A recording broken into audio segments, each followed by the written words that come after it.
Coloca para mim no telão, Mateus, capítulo de número 1, verso 18. Evangelho de Jesus, segundo escreveu Mateus, capítulo 1, verso 18. Foi assim o nascimento de Jesus Cristo. Maria, sua mãe, estava prometida em casamento a José, mas antes que se unissem, achou-se grávida pelo Espírito Santo. Por ser José, seu marido, um homem justo, e não querendo expô-la à desonra pública, pretendia anular o casamento secretamente. Mas depois de ter pensado nisso, apareceu-lhe um anjo do Senhor em sonho e disse: José, filho de Davi, não tema receber Maria como sua esposa, pois o que nela foi gerado procede do Espírito Santo. Ela dará à luz um filho e você deverá dar-lhe o nome de Jesus, porque ele salvará o seu povo dos seus pecados. Tudo isso aconteceu para que se cumprisse o que o Senhor dissera pelo profeta: a virgem ficará grávida, dará à luz um filho e o chamarão Emanuel, que significa Deus conosco. Amém. Glória a Deus. Põe o 24 aí, deixa eu ver o que tem lá. Ao acordar, José fez o que o anjo do Senhor lhe tinha ordenado e recebera Maria como sua esposa. Vai até o 25. Mas não teve relações com ela enquanto ela não deu à luz a um filho. E ele lhe pôs o nome de Jesus. Coloca o banner para mim aí. Vamos ler juntos? A hora que tiver 1, 2, 3. E o que você fez? Não? Não é isso que vem na sua cabeça, não? Certeza.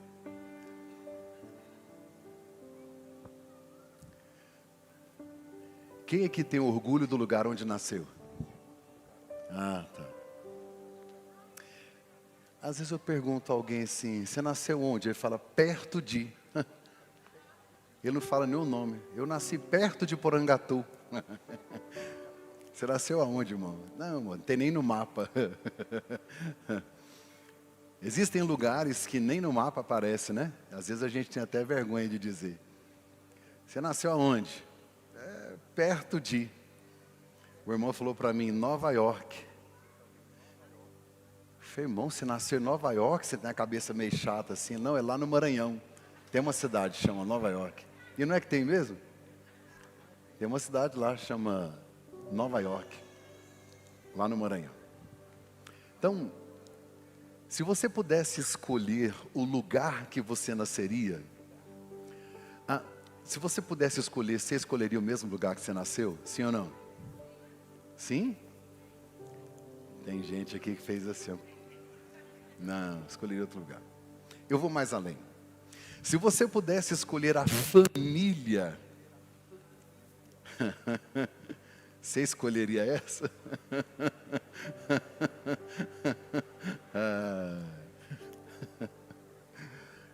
Tem gente aqui que eu te lembrei do Natal, né? Todo mundo junto, o tio do pavê, uva passa no arroz. Luta. Eu sei que quando é época de política, a gente fica com raiva da família, né? Tem gente que briga, sai do grupo, volta pro grupo. Quem aqui está no grupo da família? Eu não estou. E nenhum grupo da família. Eu não sei se você sabe que na sua família tem um grupo fora do grupo. Se você não está nele. Hã?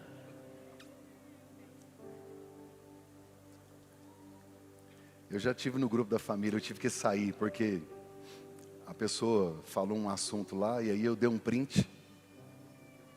Aí fui enviar para alguém, enviei para a pessoa, para a mesma pessoa.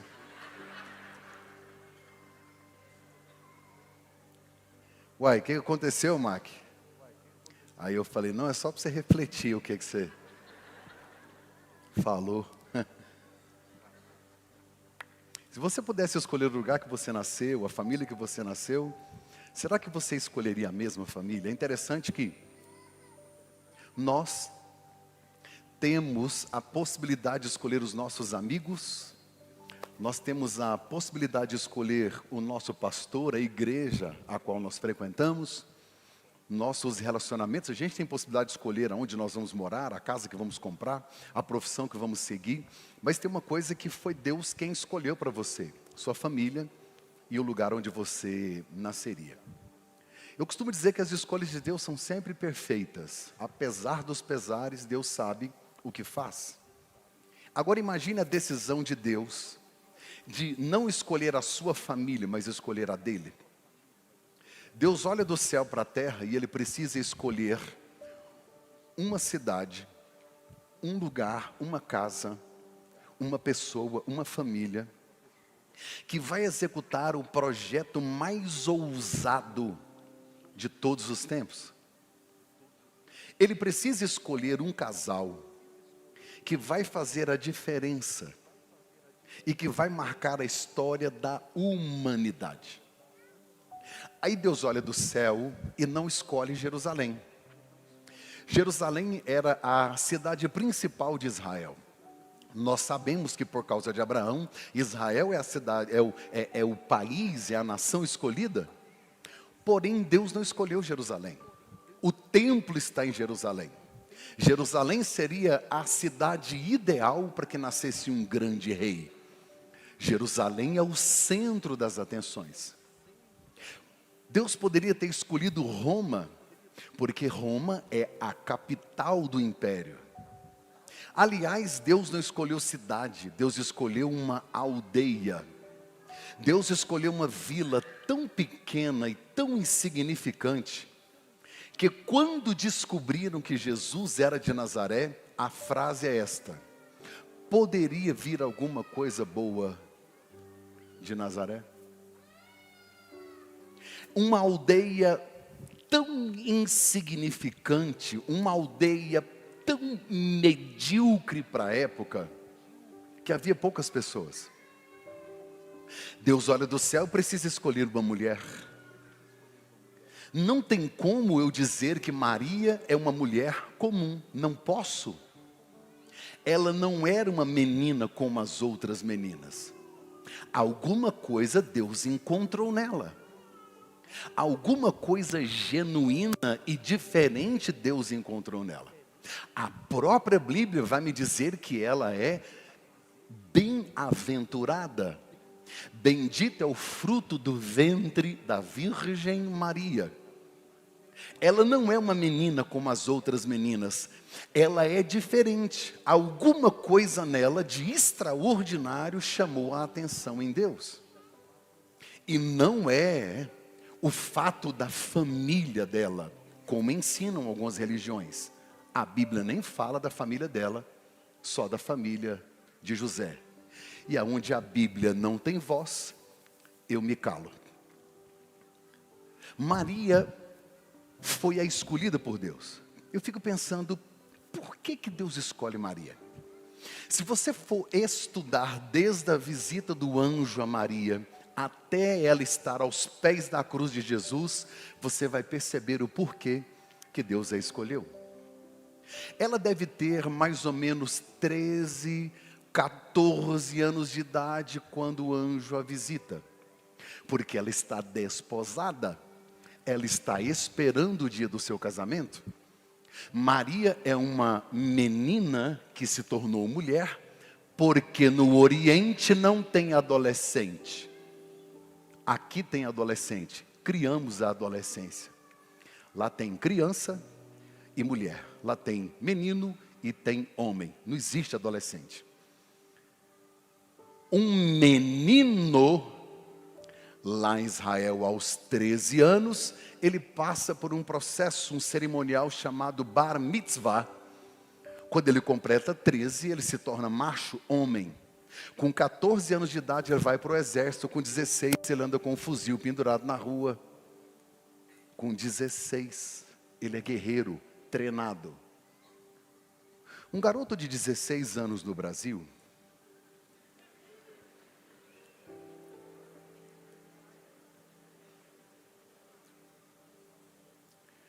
a única arma que ele conhece é do Fortnite, do Free Fire,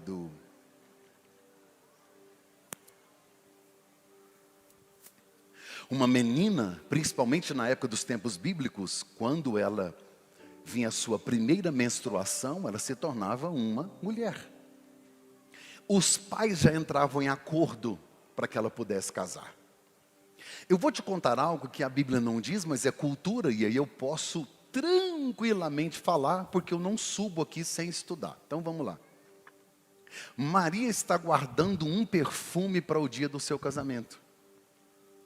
Maria provavelmente, por causa de sua mãe e sua avó, já tem a roupa do casamento. Já foi confeccionada.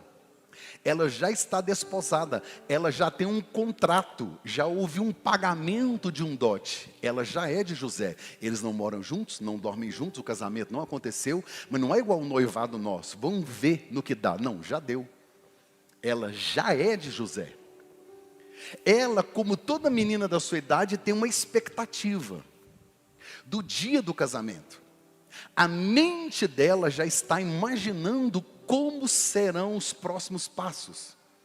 Ela já está imaginando o dia da festa, em que ela vai pegar todo o óleo e todo o azeite, todas as perfumarias que ela ganhou e que ela preparou, para ela poder se organizar e se preparar para o seu noivo.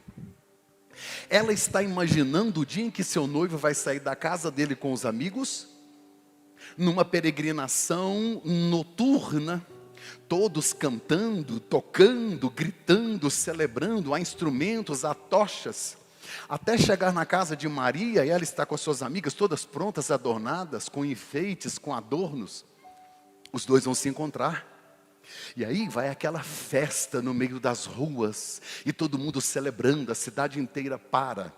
E aí eles vão chegar na casa onde será celebrado o casamento, com muito, muito, muito vinho, muito vinho.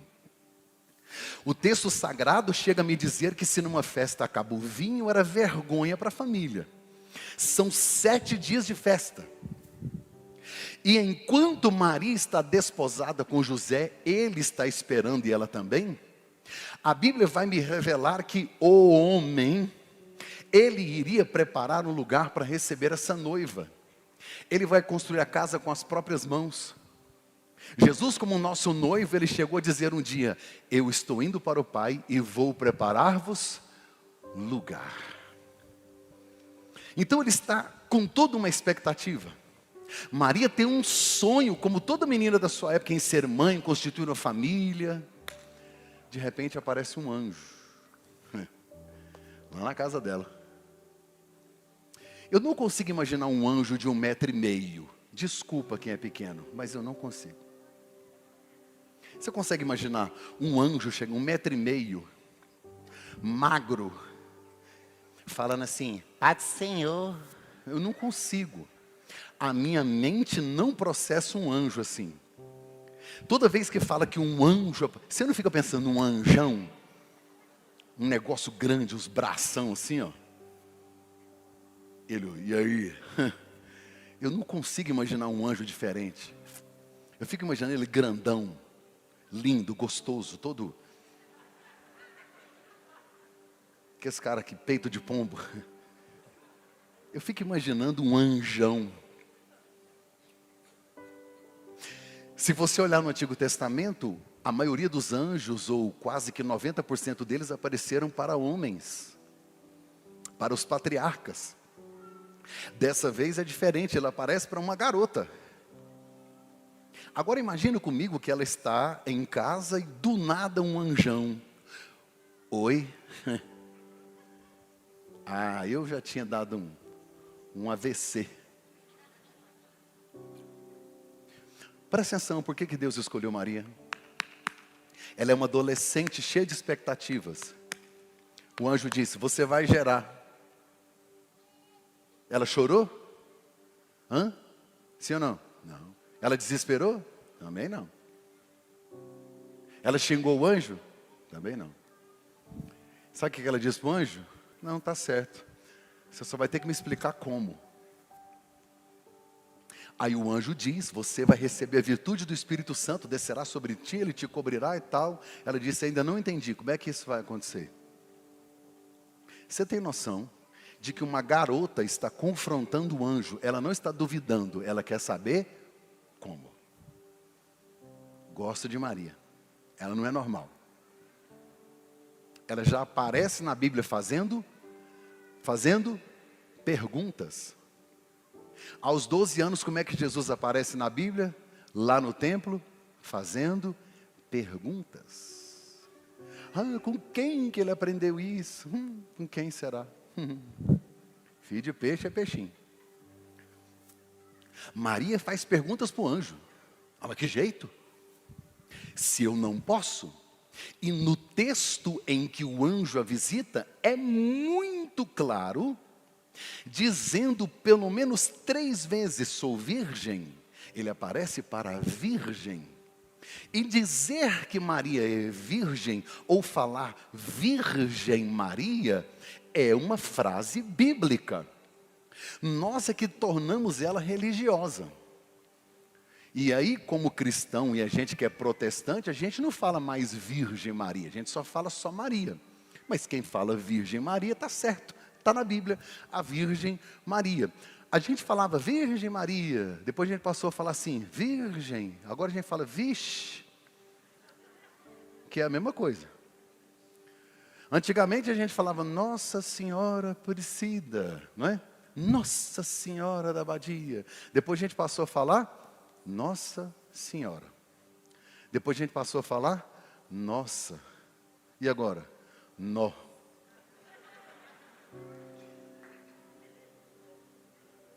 Tem gente que não fala nó, fala nu. O que significa nó? Nossa Senhora Aparecida. É cultural no Brasil. O anjo aparece para ela e diz, alegre-se, agraciada. Você precisa se alegrar porque a notícia que eu vou te dar ela é maravilhosa. A Bíblia diz, alegre-se, agraciada é cheia do favor, cheia do... É como se o Senhor dissesse, a graça acabou de te alcançar. A Bíblia diz, e Maria perturbou-se. E Maria ficou confusa, inquieta, assustada. Sabe, alegra um pouco a minha alma saber que a mãe de Jesus, a Virgem Maria, a bem-aventurada, assustou-se. Porque ela é agraciada, ela é maravilhosa, ela confronta o anjo, ela não é uma menina comum, ela está cheia do Espírito Santo, ela é uma menina temente a Deus, ela é uma jovem que Deus a escolheu e ela fica com medo diante de uma notícia boa. Por que que isso acalma minha alma? Porque ficar com medo é normal diante de coisas novas. Ficar perturbado diante dos desafios, ficar assustado com as circunstâncias faz parte da vida cristã. Me conforta o fato de saber que Maria, esta mulher incrível, extraordinária, agraciada, maravilhosa, ficou aflita. O anjo diz para ela, não tenha medo. Não tenha medo. Uma boa notícia assustou Maria. Talvez você esse ano recebeu alguma notícia que te deixou assustado e não foi boa. Notícias que te deixaram com o coração pesado. Talvez você chegou a esse domingo com uma expectativa frustrada porque as notícias que você recebeu não foram boas. Se Maria com uma boa notícia ficou apavorada, imagina nós com as notícias que recebemos. Só que o que o anjo disse para ela é a mesma palavra que ele está dizendo para nós hoje. Assim diz o Senhor, não tenha medo, o Senhor está com você. Maria disse, eu sei que Ele está comigo, não é novidade. Eu vou te perguntar de novo, como é que vai acontecer? Eita, sou fã dela. O anjo disse: descerá sobre você a virtude, o poder do Espírito Santo. A virtude de Deus vai descer sobre você. A graça de Deus te alcançará. Aí o texto vai me dizer 3 ou 4 vezes assim: Virgem Maria. Diga comigo, Virgem Maria.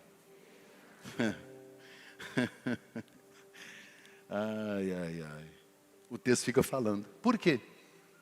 Escute, para a cultura, ser virgem era uma bênção.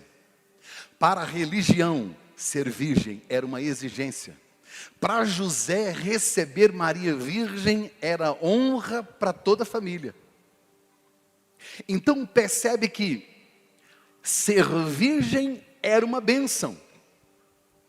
Tanto para a cultura, para a religião, para José, e aí a Bíblia vai insistir. Mas por que a Bíblia insiste?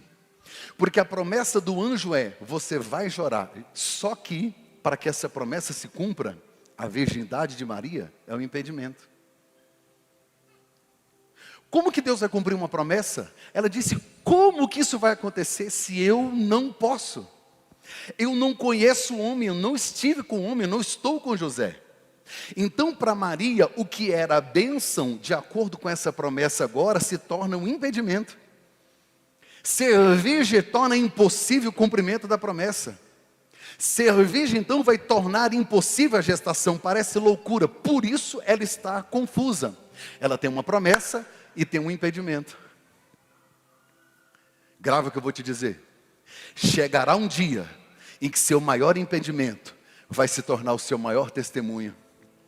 Vai chegar um dia em que seu maior impedimento vai se tornar o seu maior testemunho. É por isso que hoje as pessoas chamam ela de Virgem Maria. Porque o que assusta não é ela gerar, mas ela não ter contato com homens e poder gerar através do Espírito Santo. Vai chegar um dia em que seu maior impedimento será o seu maior milagre. Hoje entre você e o seu milagre tem uma enfermidade, mas amanhã terá um testemunho.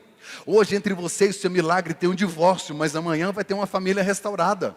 Quem sabe hoje entre você e o seu milagre tem uma crise financeira, mas amanhã haverá um testemunho de provisão, de prosperidade e de multiplicação, porque aquilo que hoje talvez seja o seu impedimento, amanhã pode ser o seu maior testemunho. Maria está assustada.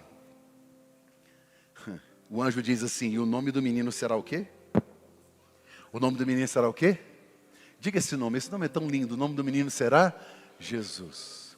Maria é virgem. Maria não está casada. Maria não tem marido.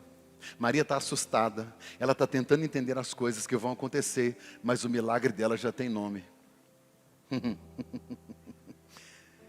Ela está pensando: isso é impossível. Deus está olhando e dizendo: não, o seu milagre já tem nome.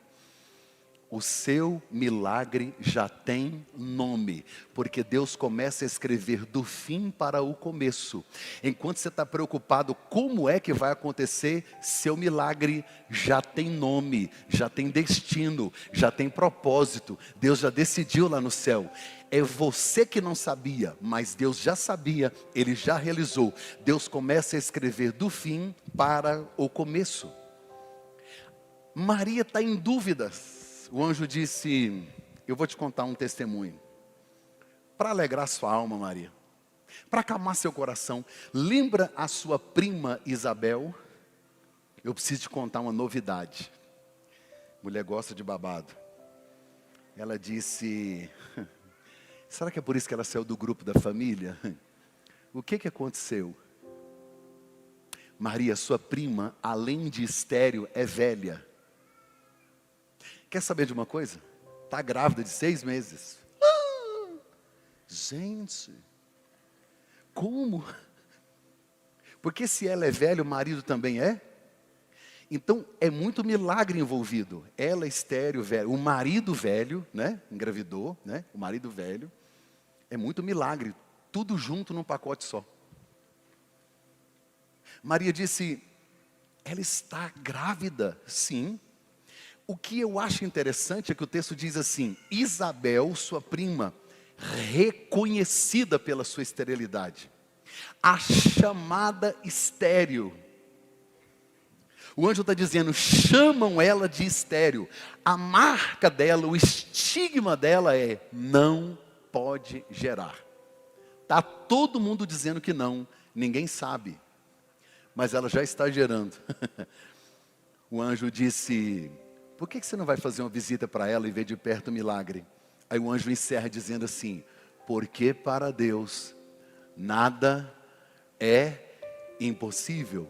Porque para Deus nada é impossível. Maria, se aconteceu lá, vai acontecer aqui. Agora vai ser o encontro de 2 milagres. Maria se dispõe a ir atrás de Isabel, porque para Deus nada é impossível. Quando o anjo conta esse testemunho, Maria diz assim: que se cumpra em mim a vontade do Senhor. Olha para mim. A primeira pessoa a aceitar Jesus foi Maria. A primeira pessoa a aceitar Jesus foi Maria. A primeira pessoa a aceitar Jesus foi Maria. Ela diz que se cumpra em mim, que eu gere o propósito de Deus, eu aceito. Agora olhe para cá. Sabe o que Maria está dizendo? Eu aceito perder o meu marido. Eu aceito ser rejeitada pela cultura. Eu aceito ter que sair de casa. Eu aceito perder minhas amigas, porque as mães delas não vão deixar elas conviver comigo. Eu aceito correr o risco de ser apedrejada. Eu estou te falando o que passou na cabeça de uma menina de 14 anos, grávida, sem marido, há 2000 anos atrás. Quando ela diz para o anjo, eu aceito, ela está dizendo, eu nego. Eu abro mão de todo o meu planejamento, de todo o meu sonho. Eu jogo fora minha expectativa. Não vou usar minha roupa, não vou ter cerimônia de casamento, não vou ter mais as minhas amigas, eu não vou usar o meu perfume para minha noite de núpcias. Eu vou jogar fora tudo que eu planejei, porque o dia que eu decido entregar a minha vida para Jesus, o que eu vivi até aqui será só história. Por isso muita gente não quer compromisso com Ele. Por isso muita gente não quer gerar o propósito de Deus. Porque para que você gere algo extraordinário, o sacrifício também será extraordinário. É por isso que muita gente começa e não termina. É por isso que muita gente não chega a lugar nenhum. Vive no comodismo, no ostracismo, parado, vendo as outras pessoas. Sorte é o nome que o preguiçoso dá para o sucesso do outro. Maria é uma adolescente que disse, eu jogo tudo fora. Tudo que eu planejei, sonhei, se der certo, Deus, se não der, eu prefiro viver a vontade de Deus. Eu prefiro viver o plano de Deus e o projeto de Deus. Agora olha para cá. Maria ligou para o Zé na hora? Sim ou não? Não. Maria falou com os pais nessa hora aqui? Sim ou não? Não. Maria ligou para as amigas para saber se ela aceitava? Com quem que ela falou? Com quem que ela falou para aceitar o desafio do anjo? Com quem que ela falou? Com quem que ela falou para aceitar? Porque ela disse que o anjo apareceu, ela falou, eu aceito. Com quem que ela conversou naquela hora que ela estava falando com o anjo? Ela pediu a opinião de quem? Diga, de ninguém. Diga, de ninguém. Por que ela não perguntou para ninguém? Porque quem estava falando com ela é Deus.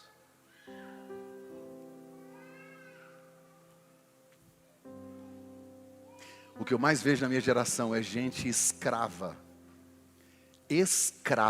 da opinião das pessoas, para fazer o que Deus determinou na sua vida. Escute, você não precisa de profeta, você não precisa de parente. Eu queria que você ficasse escandalizado. Você não precisa de pastor para ouvir a voz de Deus. Olha aqui. Estou aqui para te dar um conselho. Você quer um conselho? Quer. Pastor, preciso de um conselho. Estou aqui. Pastor, preciso de uma direção. Eu estou aqui. Pastor, eu senti que Deus quer falar comigo através da sua boca. Amém, estou aqui. Não dependa de pastor para ouvir a voz de Deus. O véu foi rasgado. Não dá tempo de ligar para o Zé. Não dá tempo de avisar as amigas. Não dá tempo de ir no templo e perguntar a opinião do sacerdote. Quem falou com você foi Deus. Você é livre. Vai e faz. Simples assim. Pastor, eu preciso da sua bênção. Precisa não. Quem te ensinou isso? Ah, pastor, eu não sei andar sozinho. Deus não é suficiente, não? Pare de idolatrar pessoas. A Bíblia diz assim, na multidão de conselheiros está a vitória. Provérbios também diz, na multidão de conselheiros está a boa saída. Na multidão de conselhos se vence a batalha. Quer conselho? Estou aqui para ser abençoado. Você só precisa de um mediador. E ele não chama Mac Anderson.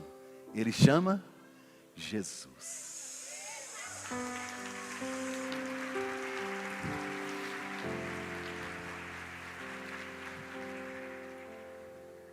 Por isso muita gente frustrada e decepcionada com o pastor.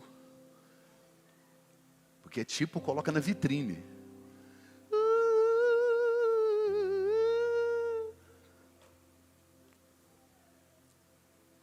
Um dia eu sentei na escala que alguém falou assim, pastor,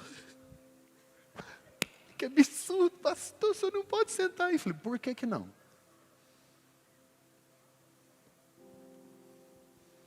Livre-se do fardo de depender da opinião dos outros sobre o que Deus te mandou fazer.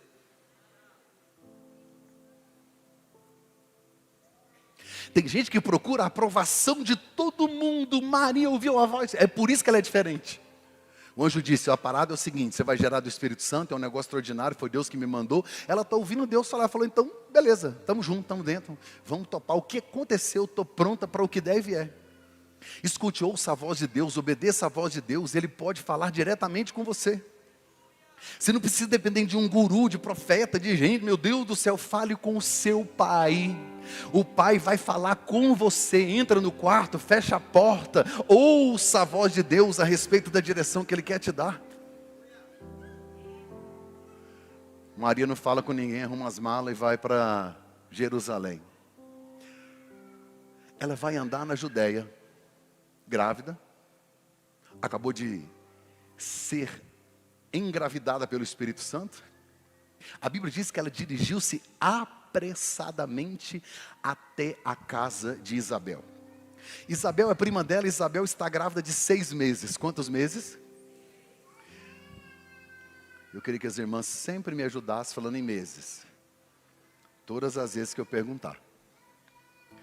Não me fale em semana não, por favor. Daqui um dia, quando a gente decorar as semanas, a irmã vai mudar para dia. E quando eu decorar os dias, a irmã vai mudar para hora. É só para confundir. Está grávida de quanto tempo, irmã? Estou grávida de 28 semanas e meia. Como é que você calcula? Se é meia, eu fico imaginando, engravidou quarta-feira à tarde, mais ou menos assim, na meia. Como que é, né? Eu prefiro a Bíblia que fala de meses. É simples. Meses. Ela está com 6 meses. Maria fica lá até Isabel dar à luz. Maria ficou quanto tempo lá? Quanto tempo lá? 6? De jeito nenhum, hein? Quem é que nasce de 12? Vocês estão ruins de matemática. Eu vou repetir, vamos lá.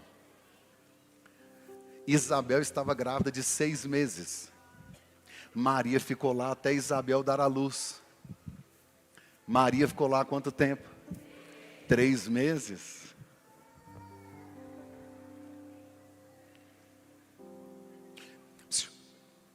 Maria recebe a visita do anjo, se engravida, olha para mim. Diz assim, e ela apressadamente foi até Isabel. Não teve chá de revelação, não teve anúncio, aquele parinho azulzinho no Instagram chorando. Não teve. Ninguém está sabendo, até porque ela não quer revelar. Quando ela entra na casa de Isabel, a Bíblia diz que João Batista está no ventre de Isabel, estremeceu. E Isabel foi cheia do Espírito Santo. Quem contou para ela? Essas mulheres diferentes mais. Isabel olha para Maria, dá um abraço nela e diz assim: bem-vinda, agraciada, a mãe do meu Salvador. Quem carrega Jesus é diferente demais. Aonde chega, a manifestação do Espírito Santo está. Quem tem Jesus no ventre, quem permitiu Jesus nascer, quem aceitou, quem entregou sua vida a Jesus, muda qualquer ambiente aonde é que ele chega.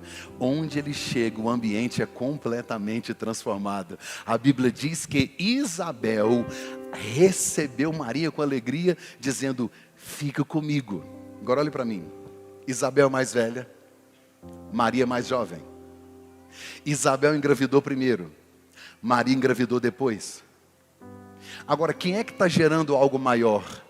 Isabel ou Maria? Quem é que está gerando algo maior? Isabel ou Maria? Maria gera algo muito maior e mais poderoso que Isabel. Só que quem visitou quem? Maria vai visitar Isabel. Maria vai atrás. Maria decide procurar. Eu aprendo aqui que mesmo que eu esteja gerando algo maior e poderoso, eu preciso procurar quem gerou primeiro. Eu preciso honrar quem chegou primeiro do que eu.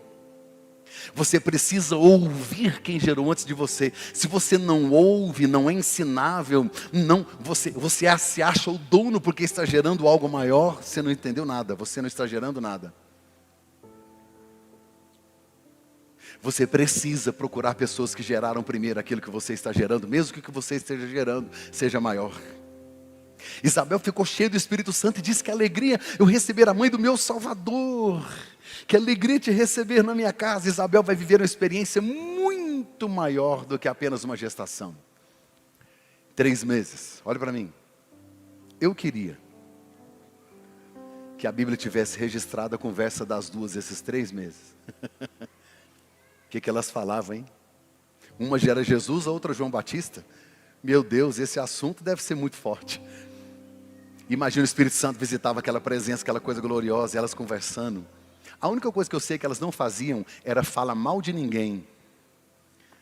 Porque quem tem propósito e gera algo grande não tem tempo para falar de pessoas. Eu fico imaginando o assunto delas. Falando das coisas maravilhosas, 3 meses se passaram. Olha para mim. Maria tem que voltar para Nazaré.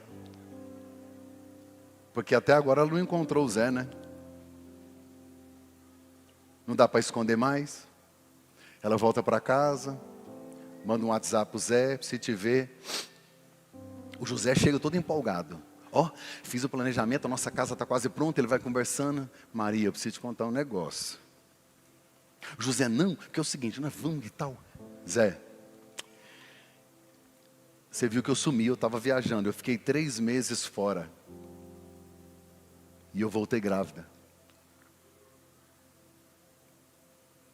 Qual a primeira pergunta que o José fez? O que você acha que o José perguntou para ela? Fala aí. Grávida? Qual a pergunta? De que eu não é. Eu sou seu marido, não está a mim. Que não tem como ser por osmose. José perguntou de quem? Aquela resposta que, normal, é do Espírito Santo. Mas não dá para acreditar. Não dá, é muita loucura.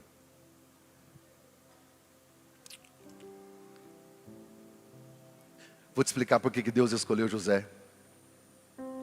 Olha o caráter desse cara. Ele ficou com medo, ele não entendeu nada.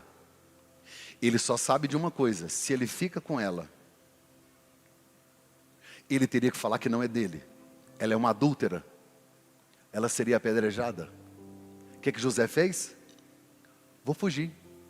Porque se eu fugir e todo mundo vê Maria sozinha, grávida, a culpa é de quem? Do José.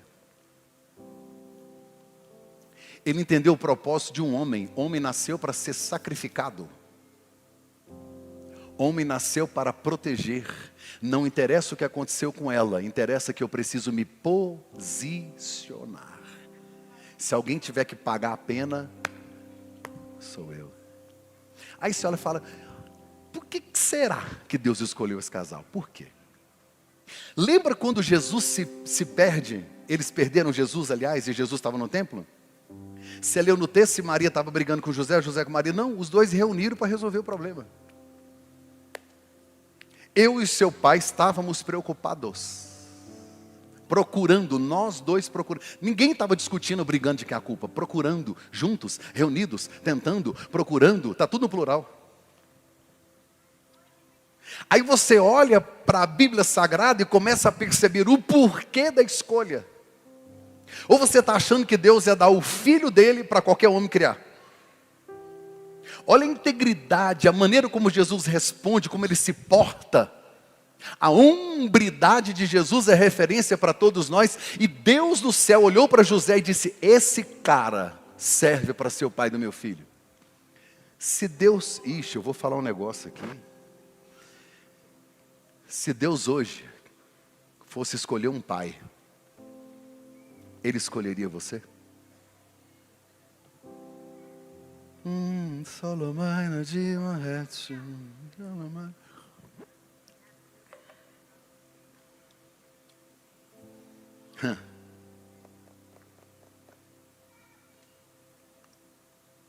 Sabe o que passou na cabeça de José? Todos os meus sonhos foram frustrados. José deita para dormir, a Bíblia diz que o mesmo anjo que apareceu para Maria, apareceu para... Porque se foi Deus que fez você gerar, deixa Ele cuidar dos BO para você. Você acha que Deus ia deixar Maria sozinha na chapada para resolver? Quando ela disse sim para o que Deus queria gerar, a partir daí Deus disse, a partir de hoje, eu cuido de todo o BO que aparecer. Eu cuido dos Josés, eu cuido da sua casa, da sua família. Descansa, filha, a partir de hoje, não vivo mais eu, Cristo vive. Se Ele vive em mim, deixa que eu cuide de você. Descansa seu coração, deixa Deus cuidar do que Ele mandou você gerar. Você está querendo assumir o controle, explicar para os Josés da vida coisas que são inexplicáveis. Deus vai cuidar daquilo que você não consegue cuidar. O projeto é dele, a obra é dele, as coisas são dele, a sua família é dele. Então tem coisas que você não vai conseguir explicar. Sempre que você gerar algo extraordinário, o preço vai ser extraordinário. O anjo aparece para José. José disse, então tá bom, eu aceito. Eu quero. Olha isso. A Bíblia diz assim, e José não tocou em Maria até que ela desse a luz ao menino. Tem criança que eu vou falar mais leve assim para não... Mas o que um cara que casa, acabou de casar, o que ele está afim? Deixa eu te explicar uma coisa. Não responde não. Você já leu na Bíblia quanto tempo durava a lua de mel de um casal? Alguém já leu isso na Bíblia? Está lá em Levíticos. Quanto tempo durava a lua de mel de um judeu? Fala aí, alguém chuta aí. Daqui a pouco eu falo o tempo. Não podia ir para a guerra, não podia trabalhar, você sabia disso? A família tinha que sustentar o casal, na casa deles. Por quanto tempo? 1 ano! Aleluia. Oh, balamacia. 1 ano. E você sabe o que eu gosto? Que a Bíblia diz assim, e o moço entrará a sua noiva e ficará com ela 1 ano. Aí fala sem isso, sem aquilo, né? Sem ser alistado para a guerra, sem trabalho e tal. E a frase que eu gosto é assim, para satisfazer os desejos da sua mulher. Não é o dele. E do jeito que agradar a mulher é fácil, precisava de 1 ano. No mínimo. 1 ano. Olhe para mim. Olha aqui. Ei, gente. José teve esse ano? Não. Quando José disse sim para o anjo, sabe o que ele está dizendo? Eu abro mão do meu prazer para cumprir o propósito. Do que você está disposto a abrir mão? Eu não sei se você percebeu até agora, mas todas as vezes que Jesus chega, vira meio que uma bagunça. Eu não sei se aconteceu com você quando você falou assim, pastor, aceitei Jesus, parece que tudo virou de cabeça para baixo. Pois é. Na verdade não virou de cabeça para baixo, agora é que está organizando.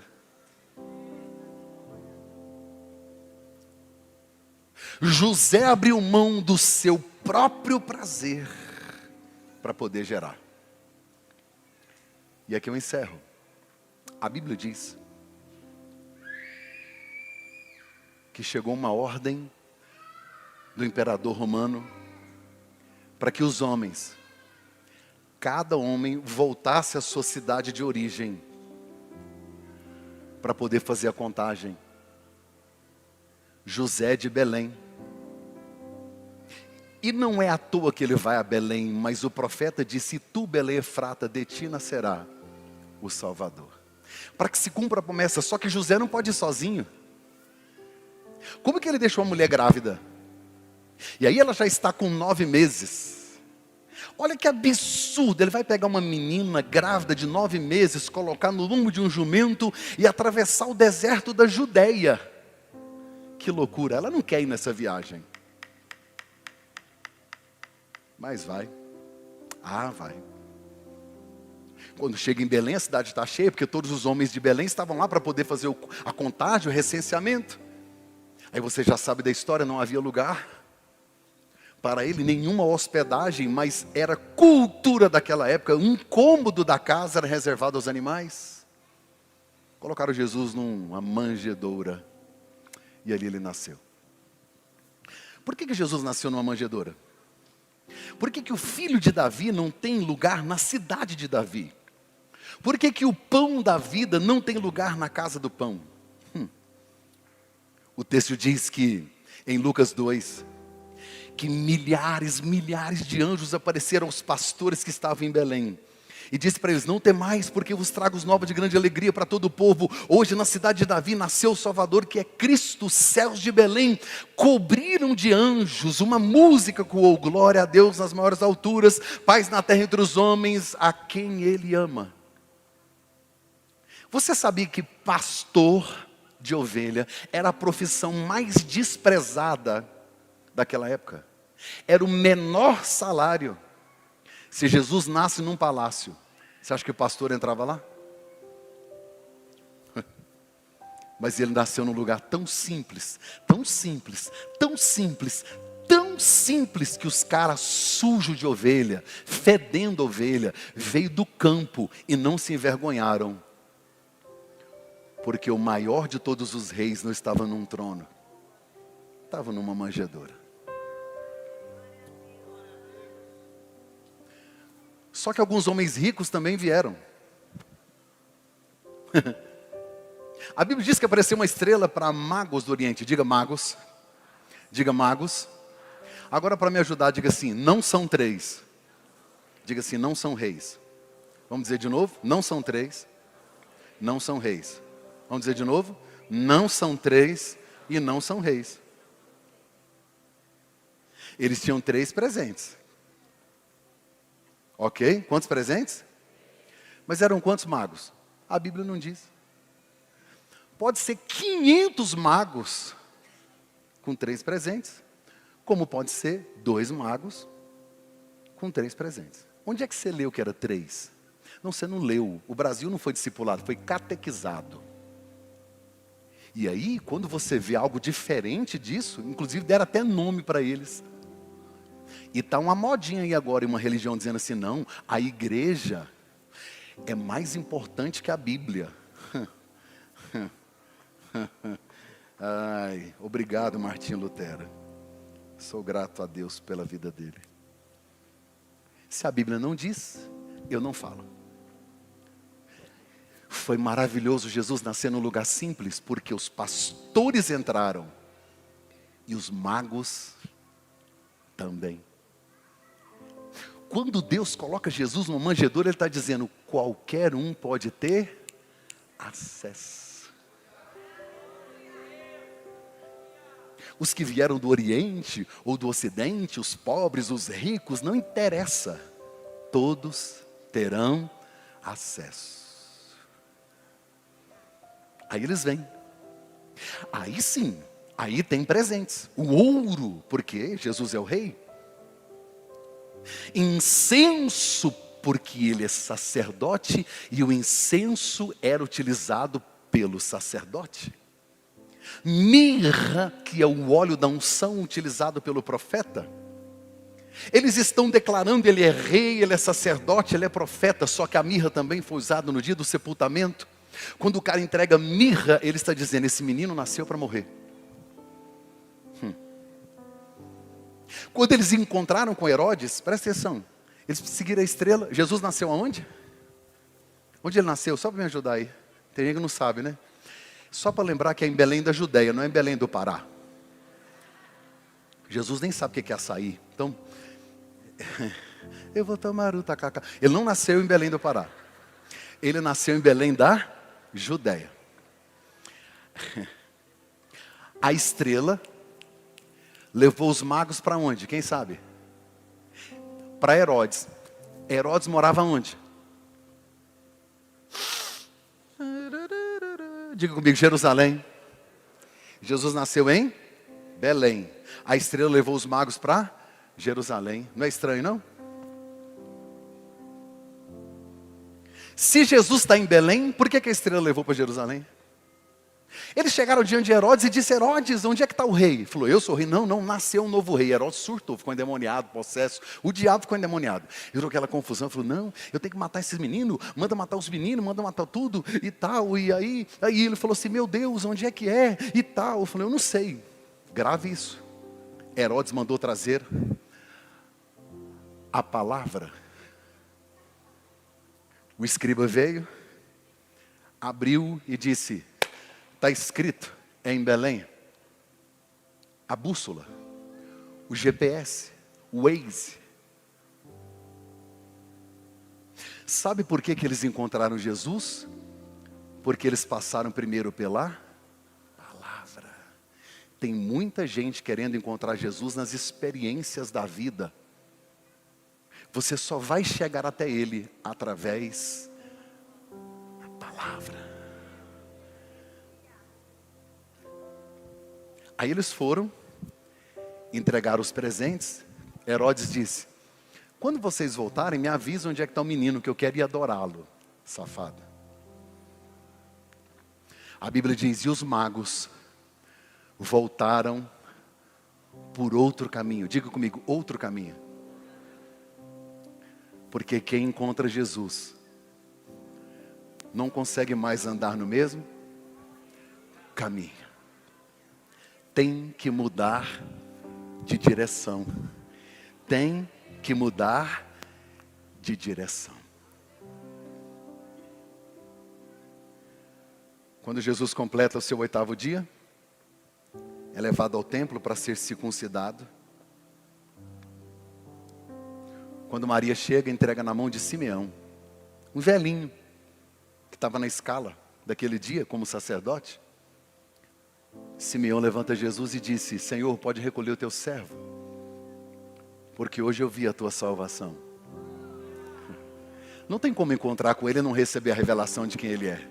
Ninguém falou nada para Simeão, mas ele já sabia, é ele. Eu sinto que é ele, eu sinto que é ele. José e Maria, tão pobres, deram uma oferta de 2 pombinhos. Não tinha um cordeiro para sacrificar, até porque Jesus era o cordeiro. Entregaram 2 pombinhos. Maria põe 2 pombinhos no altar e segura Jesus. Ela tem Jesus aqui e 2 pombinhos no altar. A oferta dela são 2 pombinhos. Qual que é a oferta maior? A que ela entregou ou a que Deus deixou com ela. Você nunca vai superar Deus no dar. Foi o dia em que a terra tocou o céu. O humano embalou o divino. Porque Natal não é troca de presente entre os homens.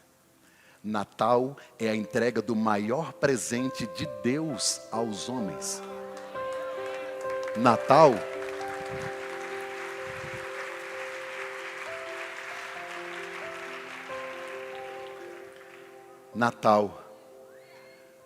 não é enfeitar sua casa com luzes, mas é deixar a verdadeira luz nascer na sua família. Sabe, Jesus não nasceu 25 de dezembro. Jesus não nasceu em dezembro. Alguns consideram o Natal como uma festa pagã. E se você falar para mim, pastor, então o Natal, se é pagão, não vou comemorar. Aniversário também é uma festa pagã.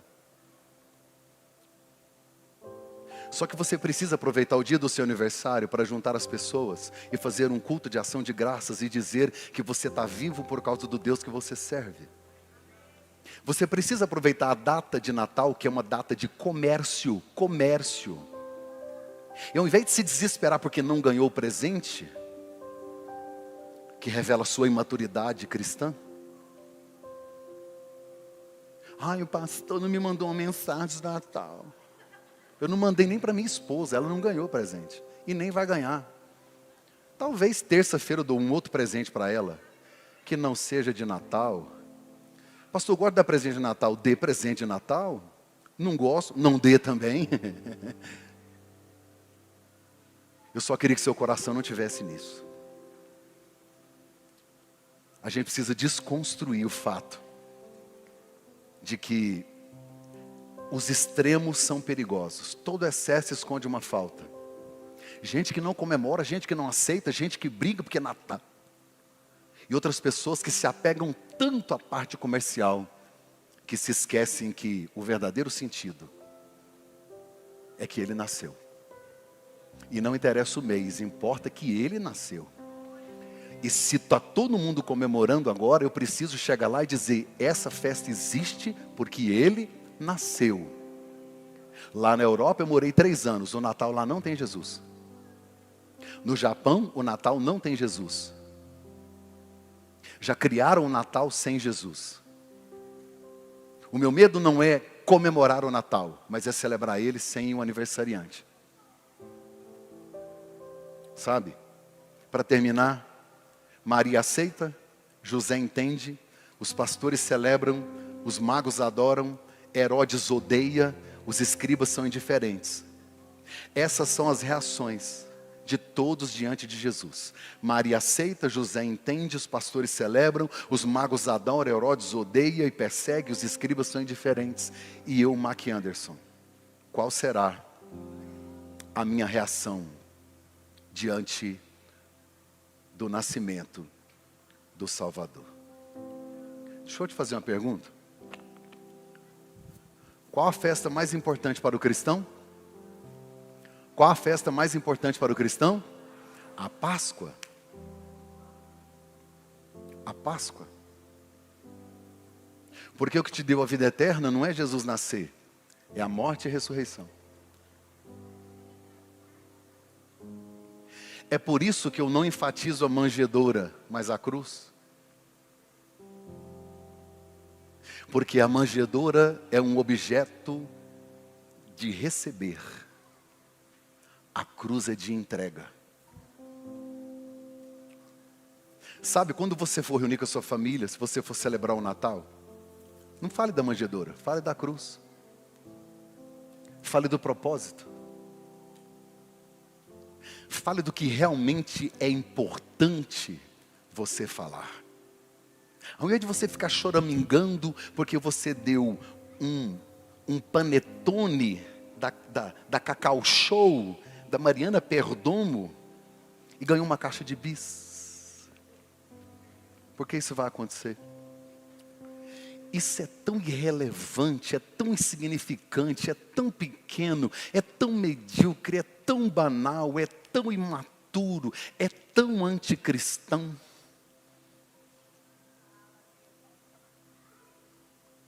celebre, reúna sua família, coma à vontade. Ontem eu ganhei muita carne, eu ganhei fruta, vou comer tudo. Agradecendo Jesus por ter nascido. Senhor, não sei que dia, mas muito obrigado porque o Senhor nasceu. Porque se o Senhor não tivesse nascido, nem essas comidas eu ia ganhar. Mas nunca se esqueça que se você tem vida eterna, não é por causa da manjedoura, mas é por causa da cruz. Coloque-se em pé, eu quero orar por você.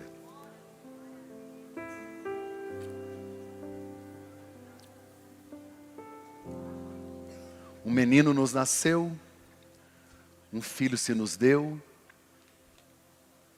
e ele será o Emanuel, Deus conosco. E o seu nome será maravilhoso, conselheiro, Deus forte, Pai da eternidade, príncipe da paz.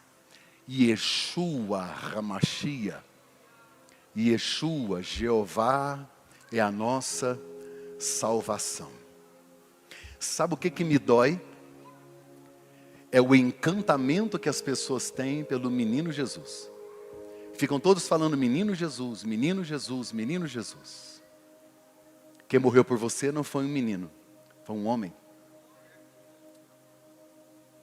Ele passou pelo processo de ser um menino, mas não é mais menino. Então pare de dizer menino Jesus e diga Rei dos reis e Senhor dos senhores. Não minimize, não diminua. Ele é o Criador do universo. Tudo foi feito por Ele e sem Ele nada do que foi feito se fez. Um nome que está acima de todos os nomes. O nome de Jesus, que precisa ser celebrado nesse dia 24 e nesse dia 25. Obrigado, Deus, porque Ele nasceu. Mas muito melhor foi saber que Ele morreu e ressuscitou para me dar a vida eterna. Vamos orar e agradecer a Deus? Vamos agradecer a Deus pelo sacrifício da cruz. Obrigado, Pai.